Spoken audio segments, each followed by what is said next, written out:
That's more than a day per painting, though. So do you go back, or do I misunderstand? I will do a painting this size in a full day. Mm-hmm. You know, starting at 11 o'clock and finishing at about 4 or 5 o'clock in the morning. I'll wake up and then come in and look in the studio and see where it is, and then make whatever adjustments I need to make in it, and then start the next painting. Mm-hmm. And when I'm finished that painting, it always goes in a drawer. Never see it again. Only time I see it again is when I put the next painting in. And the reason I do that is because I want, I will never get finished. If I kept looking at them, I'll never finish them. That's like writing. You know, so I gotta. If you're working on a book, do you keep like pictures of the the pictures you've already done to keep that pace?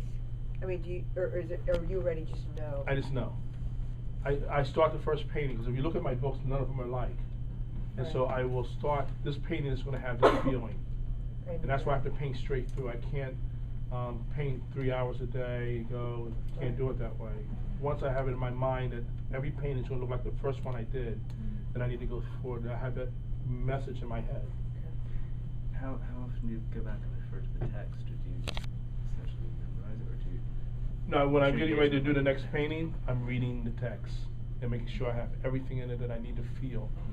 You know, all the emotions, all the things that are in there, the lights, I want to know what the light should be, what it should feel like, and all that. See how beautiful this is starting? It is. And so then this, remember, this is only under painting. And so I have this down, so then once I go and put my trees in, and this dries, then I'll go back and put all that wonderful stuff that's in there in. And so when I'm finished, I can make it, from this stage here, I can make this look so close to the real photograph, you won't know the difference. From this stage, yeah. But this is how they start. But now it's drying time. I got all the feelings like this. For example, this color here, and this is not there, so I'm going to look, and because it's wet, I can go back, and I'm standing back and say, wait a minute, what am I doing? That's not the right color. And so I need to go back, and I need to make that the right color, but it's wet, and so I can do that by just doing this. Going in there and dropping it.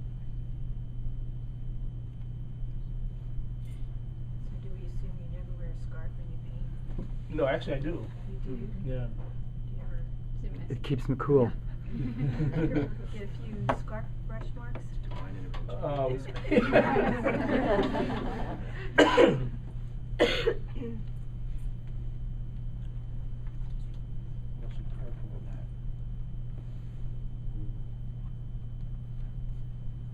I'm feeling the purple. My mind said, feel the purple. Just then I said, feel purple. And so I put, I need to go and get the purple. I need to get that magenta. It's the magenta that I need to in there. See, that's how gorgeous magenta went in there? Oh my God, it's wonderful. I started to make it, man, that's a great, beautiful feeling, God. And I'm talking to myself, but that emotion is going into the painting. So it sounds like when you've read Making love. the book, when you've read the book of the pages, like it's kind of the equivalent of squinting at the photo. You're It's called paint from synthesis. emotion. It's called synthesis, yes. The synthesis. It alleviates all the detail. I don't want to see detail at this stage. I want to see what the broad, the shapes and essence of the piece is. And so I'm doing that by the squinted eye. And see, it's still wet, so that's the trick of this medium. The trick of this medium is that as long as it's wet, I can do anything and change anything in it while it's wet. Once it's dry, I can't do any of that. So I can add my purples. When you see my paintings, you'll see those wonderful things in there, because I'm dropping them in. That purple in there. Like, how did he do that? And it's not muddy.